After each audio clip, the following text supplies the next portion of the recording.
आप देख रहे हैं वायरल खबरें द न्यूज।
आपसे जानना चाहेंगे आज के इवेंट के बारे में, specially we came to know many more ideas, many more things nowadays, specially with the music background. If we go through, बहुत से यंगस्टर्स आते हैं जो अपना स्टार्टअप करते हैं, लेकिन कहीं ना कहीं उन्हें ऐसा लगता है कि एक पैर पीछे ले लेते हैं, कुछ ना कुछ अपॉर्चुनिटी नहीं मिलती है, कुछ प्रॉब्लम्स आते हैं। प्लीज़ उन सभी लोगों के लिए कुछ ना कुछ कहिए। देखिए, मेरे लिए तो यही है कि हर एरा का अपना चैलेंज होता है। अगर हम ग्रेट से ग्रेट आर्टिस्टों की बात करें तो उस एरा का चैलेंज उन्होंने फेस किया है और आगे बढ़े हैं। इस एरा का जो चैलेंज है एक म्यूज़िक आर्टिस्ट के लिए वो है कि बहुत सारे लोग इस वक्त इंडस्ट्री में आ रहे हैं और म्यूज़िक रियलिटी शोज़ के ज़रिए आ चुके हैं या सोशल मीडिया के ज़रिए आ चुके हैं और अपने गाने आप अपलोड कर रहे हैं।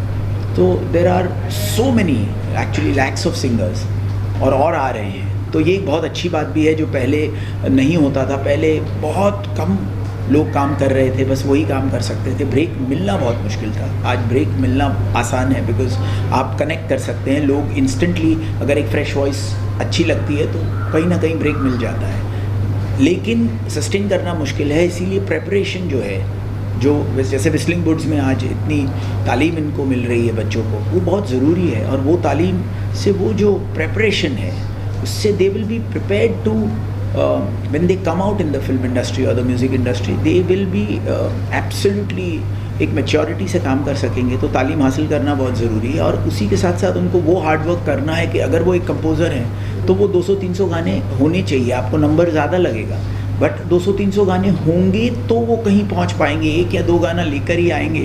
तो अभी उनके पास उतने प्रोड्यूसर, डायरेक्टर, सिचुएशंस, वो चीज़ें नहीं होंगी। उनको अपने लिए म्यूज़िक बनाना है। अगर वो सिंगर है तो ही कांट कीप वेटिंग कि मुझे कोई कंपोज़र आएगा जो मुझे गवाएगा। ऐसा होता है, वो कुछ के साथ होता है, लेकिन इतने लोग हैं, भीड़ ज़्यादा है। तो उसकी वजह से अगर मैं एज अ सिंगर मेरे नेज़ल टोनल क्वालिटी और अनकन्वेंशनल वॉइस के लिए सोचता कि कोई कंपोज़र ये गाने मुझे दे, तो वो कब बनाता और कब कैसे सोचता। तो Himesh Reshammiya the composer supported Himesh Reshammiya the singer and so I am here in front of you. So that's very important for a singer also to understand that he will have to turn composer even if he is not a composer, but that's the challenge of the era. So he'll have to learn composing, which he can do it at Whistling Woods. And he has to, because music तो होता ही है, but उसको professionalism एक singer को जैसे waste में भी होता है कि singers are composers, that's the future. तो मेहनत, चैलेंज अलग है म्यूज़िक आर्टिस्ट के लिए एंड आई थिंक सब आर्टिस्टों को ये तालीम हासिल करनी पड़ेगी। So what you would like to say, because हमने देखा कि आपने भी चैलेंज दिया था सर को सभी के सामने, लेकिन उन्होंने अपना चैलेंज पूरा किया। कितना अच्छा गाया। राइट। उस जगह लाइन मैंने दी और ऐसा लगा कि बहुत प्रिपरेशन के साथ ये गाना बनाया गया है। That is called art. और जो हिमेश जी हैं वो मैं ये कहूँगा कि 7 कलाओं थे, सप्तऋषि हैं। एक्टर भी हैं, सिंगर भी हैं, कंपोज़र भी हैं, ऑर्केस्ट्रा भी हैं, लिखते भी हैं, परफॉर्म भी करते हैं, स्टेज शो भी करते हैं और जज भी हैं। आप सोचिए कितनी बड़ी कला है। तो आज तो बच्चे इतने खुश हो गए हमारे विस्लिंग वुड्स में, खासकर म्यूजिक स्कूल वाले, जब इन्होंने अपने हाथ से इनको सर्टिफिकेट दिया, ट्रॉफी दी। जब उनके साथ गाया उन्होंने मिलकर। जो गाना उन्होंने बनाया है वो ये पता ही नहीं चलता कि इतनी मैच्योरिटी से बच्चों ने गाना बनाया है। It's shocking, it's a very professional song, it's a beautiful song. मैं भारत हूँ ना, मैं भारत हूँ, व्हाट अ सॉन्ग।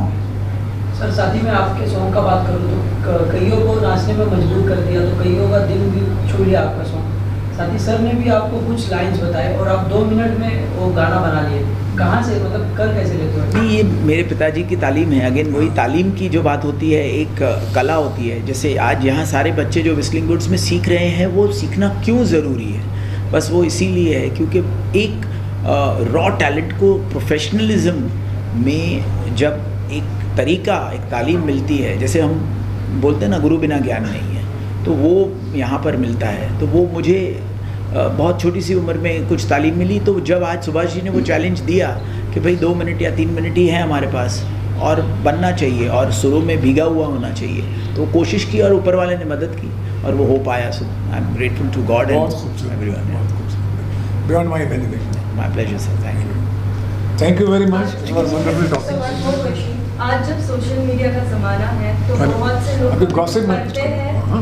कमेंट्स पढ़ते हैं, और हम आपसे भी जानना चाहेंगे आप कितने आपके फैंस के कमेंट्स पढ़ते हैं और उनको कहीं ना कहीं प्रोत्साहन देते हैं? नहीं, ऑफ कोर्स देखिए, कोई भी कमेंट्स अगर हम कोई भी फैंस देते हैं या कोई भी अगर ट्रोलिंग भी होती है तो उनका पॉइंट ऑफ व्यू है, और किसी का पॉइंट ऑफ व्यू रिस्पेक्ट करना कोई इश्यू नहीं है। एंड एक आर्टिस्ट अगर एक सेलिब्रिटी है तो वो पॉइंट ऑफ व्यू का, जैसे आज मैं कोई बात कहूँ, आप मुझसे एग्री करेंगे या नहीं करेंगे, बट वो एक तमीज़ के दायरे में हो तो वो ऑलवेज सबको वेलकम होता है। And that is the way I think जो समझदार लोग हैं वो डेफिनेटली उसी तरफ जा रहे हैं। एंड सोशल मीडिया में जो उसके फ़ायदे हैं वो कनेक्टिविटी है, बहुत सारे लोगों को ब्रेक्स मिल रहे हैं, उसकी वजह से जल्दी वो अपने काम में छोटी सी उम्र में आ सकते हैं, they can make their family proud. ये सब चीज़ों को बहुत अच्छी तरह सोशल मीडिया ने आगे लेके गए हैं और उसको पॉजिटिवली अगर हम यूज़ करें तो बहुत अच्छी बात है।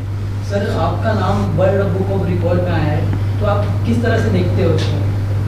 भाई मैं बांद्रा में रहता हूँ और व्हिस्लिंग वुड आता हूँ हमारे गाँव में, और वर्ल्ड बुक में क्यों आया नाम मुझे भी नहीं मालूम। हम लोग काम करते हैं इतने सालों से, 40 साल 50 साल हो गए। हमने काम को हमेशा काम समझा है, हमने कभी ये नहीं समझा कि इसमें हम लोग कभी यहाँ अवार्ड ले लेंगे या वर्ल्ड बुक में आ जाएगा या बट सुभाष जी, तो we been fans of everything what he is done, so he completely deserves to be in not only world book or any book of records, because he's broken every possible record which was made in the film industry. So what more can you लेकिन ये सब होने के बावजूद भी मैं हमेशा एक बात अपने समझ में और दिल में रखता हूँ कि मुझे सीखना है। आज भी मैं स्टूडेंट हूँ। आज के सेशन में मैं आपको बता सकता हूँ कि मैंने 2 चीज़ें सीखी हैं। क्योंकि हर बार आप स्टूडेंट से, नई जनरेशन से सीखते हैं। नई generation is time ahead today. आप नई जनरेशन के साथ मित्रता रखेंगे, दोस्ती रखेंगे, उनके साथ काम करेंगे, तो आप कभी भी अपने काम में वर्ल्ड बुक में आने का मतलब रिटायर नहीं हुए। तो बुक तो बनती रहेंगी, लेकिन आपको सीखने की जो इच्छा है वो थ्रू आउट रहनी चाहिए। Till your end of your time you have to be a student, and that's it. fabulous? Thank you.